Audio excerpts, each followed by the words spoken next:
কি হয়েছিল ভাইজান? উনি একজন শিক্ষার্থী, উনি একজন স্টুডেন্ট, উনি ট্রাফিকের কাজে নিয়োজিত ছিলেন। উনাকে একটু বিরিয়ানি খেতে দিয়েছে। এই বিরিয়ানি খাওয়ার পর থেকে হসপিটাল নিয়ে যান। কি হয়েছিল ভাইজান? উনি একজন শিক্ষার্থী, উনি একজন স্টুডেন্ট, উনি ট্রাফিকের কাজে নিয়োজিত ছিলেন। উনাকে একটু বিরিয়ানি খেতে দিয়েছে। এই বিরিয়ানি খাওয়ার পর থেকে হসপিটাল নিয়ে যান। কি হয়েছিল ভাইজান? উনি একজন শিক্ষার্থী, উনি একজন স্টুডেন্ট, উনি ট্রাফিকের কাজে নিয়োজিত ছিলেন। উনাকে একটু বিরিয়ানি খেতে দিয়েছে। এই বিরিয়ানি খাওয়ার পর থেকে হসপিটাল নিয়ে যান।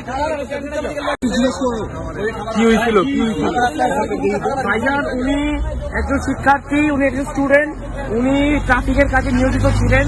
উনাকে একটু বিরিয়ানি খেতে দিয়েছে। এই বিরিয়ানি খাওয়ার পর থেকে হসপিটাল নিয়ে যান।